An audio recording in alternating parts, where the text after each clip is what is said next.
Telescopes are time machines. When we look at a faraway galaxy, we are looking into the past millions of years. And that's just fun to know, to have that moment like what Galileo must have felt like when he saw that those things weren't just points of light. I remember getting my first telescope, unpacking it, and just being all excited, and then seeing the rings of Saturn for the first time. I was hooked. Looking up and seeing, wow, what's all that going on? Those were the planets. It just happened to be one of the years that they were in alignment. Whoa, really? For me, it began on a hilltop in Pennsylvania in the summer of 1967. I was a Boy Scout. I was at Boy Scout camp with all my buddies. And at Boy Scout camp, you try to get a few merit badges. One of the merit badges offered was astronomy. That was my introduction. And I just got in the habit of looking up.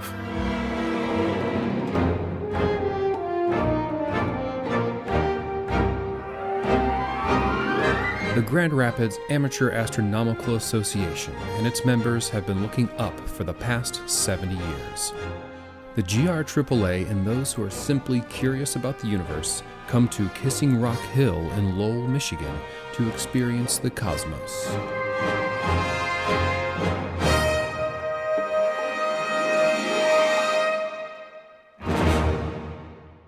This beautiful place that we're sitting near in such a beautiful natural setting out in the country is the site of the James C. Veen Observatory.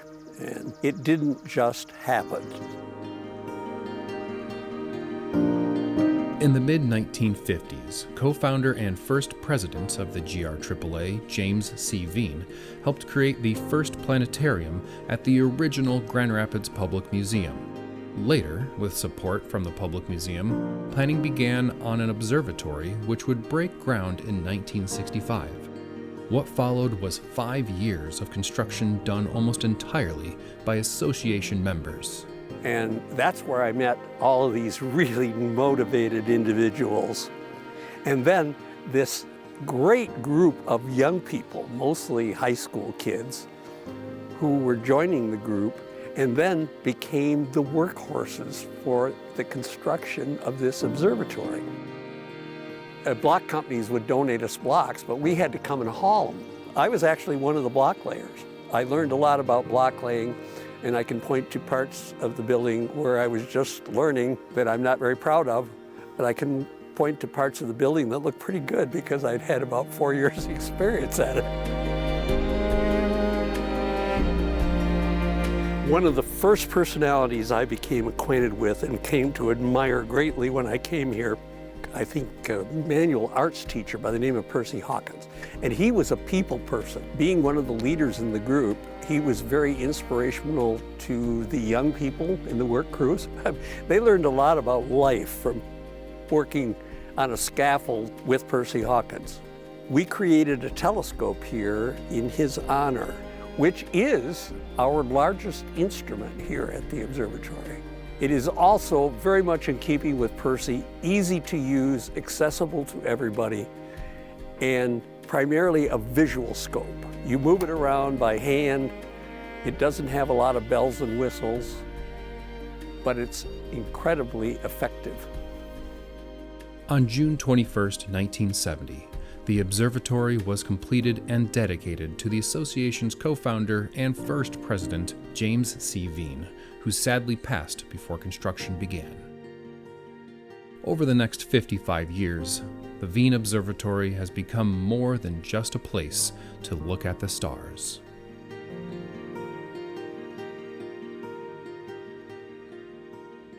In building up, our organization, our association, and the situation that we find ourselves in is that it can satisfy a wide range of interests.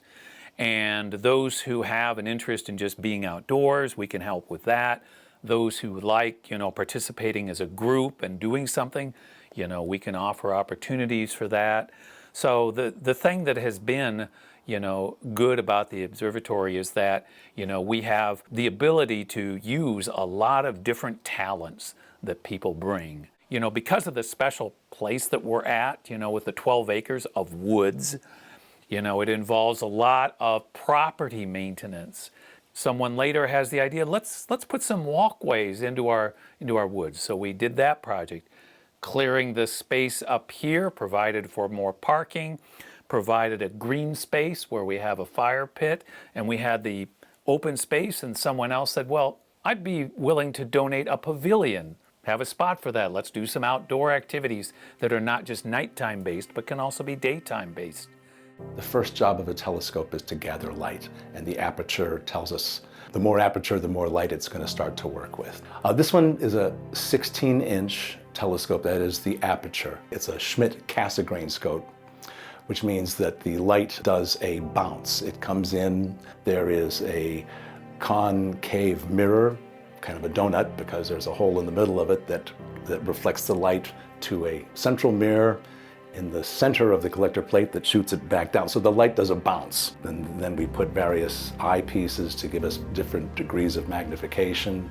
And that's where people bring their eye, and that's where all of that light that has been gathered and focused gives way to an experience of a direct observation of some marvelous object in the sky. In 2024, the Thomas Strickwerda Annex was completed, which expanded the capabilities of the association, allowing users of all experience levels an opportunity to view and capture a wide range of objects. We're currently in what we call it the Strickwerda Annex, but what it is essentially is if you were to take a 2.5 car garage and then saw the sides of the roof and then put it on tracks, so that we have essentially the size of a garage, but the roof rolls off. And so this becomes what we call a roll-off observatory. And it addresses one of the issues that we always have. If you have an observatory, you have a dome. Problem is, with a dome, you can only have one instrument. When we do something like a roll-off, we can have 4 instruments. We can actually probably wedge in a 5th. And as you can see by the styles and types of equipment, that's another thing that we want to do, is to be able to show people all the kinds of things that astronomy can offer. What you discover when you get into astronomy, and especially into the equipment, is that every piece of equipment has its sweet spot. There are scopes like this large one here that are best for the dim objects out there. And big, in telescope terms, by the way, is the diameter, not the length. But then we have some, speaking of, the ones that are long and small, they're best for viewing planets and some of the bright objects because they bring it in very crisp. Then we have things like the one behind me. It's a smaller scope. It is actually designed to look at the sun. It has a special filter on it to filter out 99.9% of the light. And the 0.1% that comes through, allows you to see sunspots and flares on the surface of the sun. Each telescope has its appropriate use, and there are those that have lots of automation and some that are very much manual, very much old school. One of the advantages of being a member of this association, every time I come out here, I always learn something. There are some very knowledgeable people with deep experience in this field, and people are so generous with sharing their knowledge. Hobby is almost not a good enough word for it. It's a passion. Using that passion and dedication, many members went on to successful careers, including Tom Strickwerda, whom the Roll-Off Observatory is named after. The thing that sets Tom apart is that he was a key person in the space program. He became a physicist at the Applied Physics Laboratory at Johns Hopkins University. We always knew he was a very talented guy and that he was going to go places, but we didn't quite realize that his work was going to go all the way to Pluto.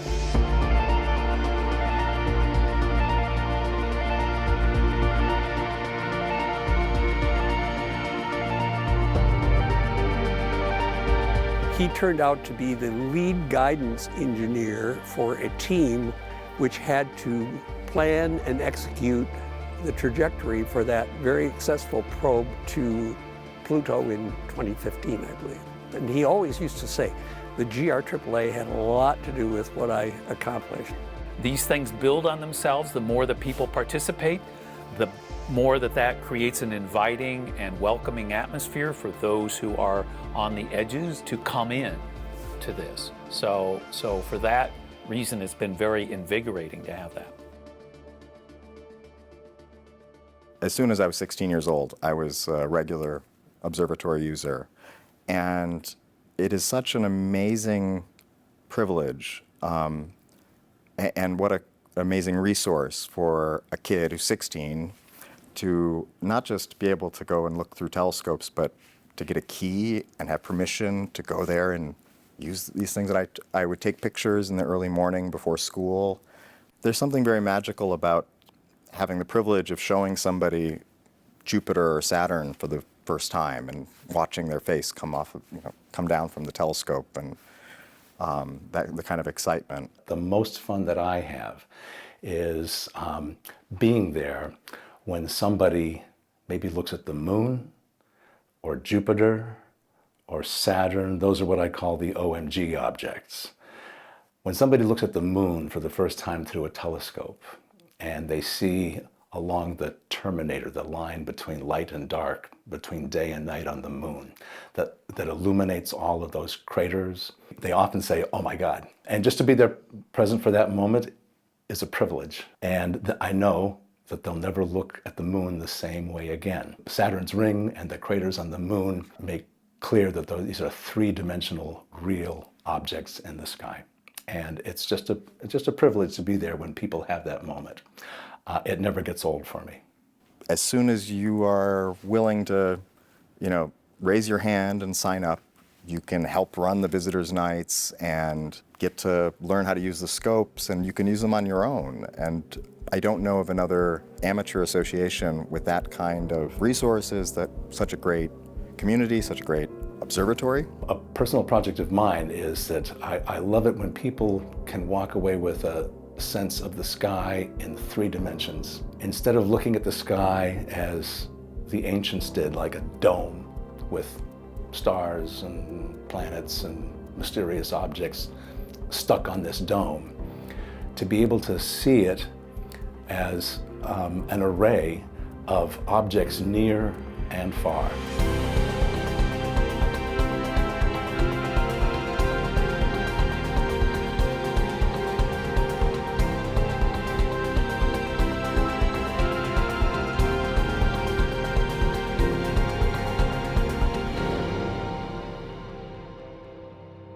If it weren't for Jim and Evelyn Marin, who owned all of this property that we're sitting on right now, and permitting a upstart group of astronomers to literally take over a section of their property and build the observatory, was really a step of faith on their part.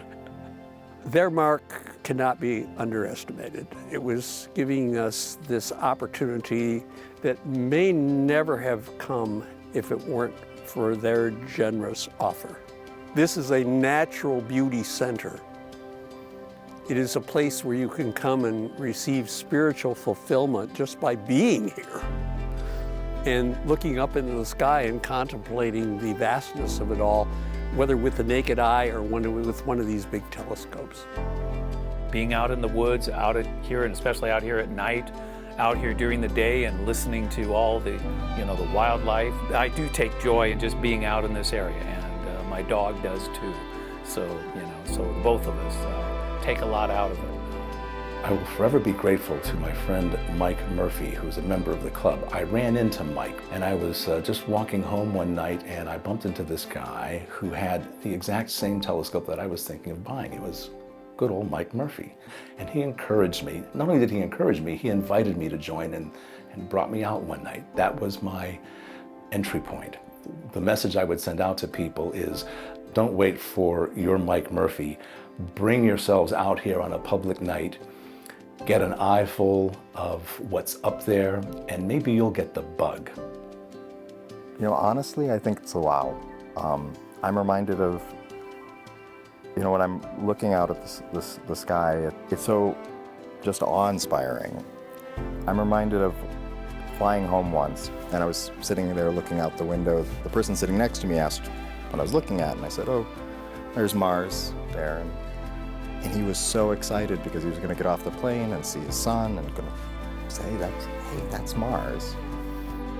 And that's just fun to know. I wish I could say my interest was more scientific, but sure do appreciate looking up.